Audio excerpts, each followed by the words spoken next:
मूर्छा व्याधि ब्याई नव गाई, बछिया गो में प्रथम सुखाई।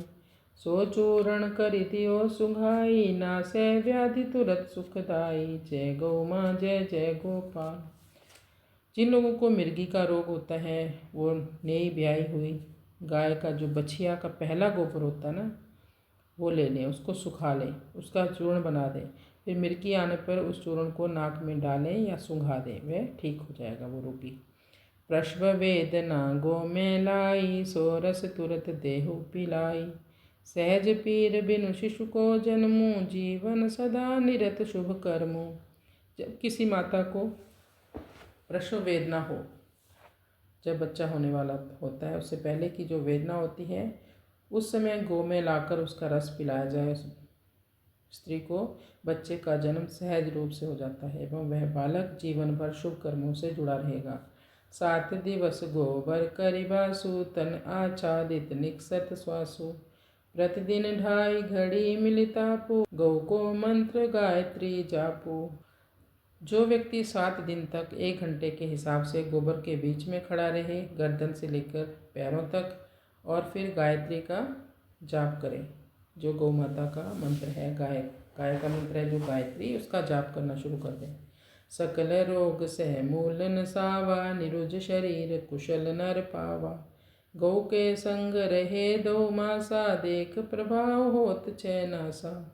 उस व्यक्ति के सारे रोग और उनके कारण भी समाप्त हो जाते हैं, शरीर निरोगी हो जाता है और व्यक्ति कुशलता प्राप्त करेगा। गौमाता के साथ 2 महीने रहने से क्षय रोग का नाश हो जाता है, यानी टीबी का रोग खत्म हो जाता है। निज जननी को पये पियो, वर्ष समझ 2-4। जीवन भर गो ने दियो, प्रकट करो आभार। जय गौ माँ जय गोपाल।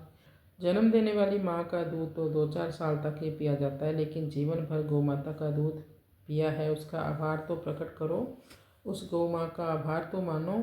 द्वापर कृष्ण कनिष्ठ कहायो, हलधर बड़ हल बैल चलायो। गौ के मूत्र पिबत जो काजू, वृषभ मूत्र सूंघत सोई साजू।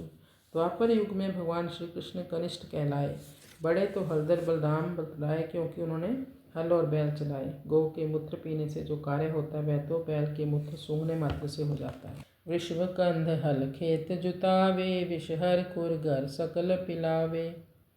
गौ में धरा प्राण सम जानू, रासायन मदिरा भू मानो। जब हम बैलों के कंधे से खेत में हल जोतते हैं, उससे विष का हरण होता है।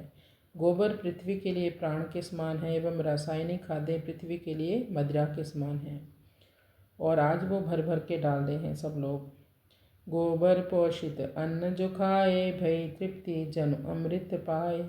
घर आंगन जय गो में लेपत, तहाँ रसोई सुरमुनि सेवत। गोबर वाले खेत के अन्न को जो लोग भी खाते हैं, उससे ऐसी तृप्ति होती है जैसे अमृत प्राप्त हो गया हो।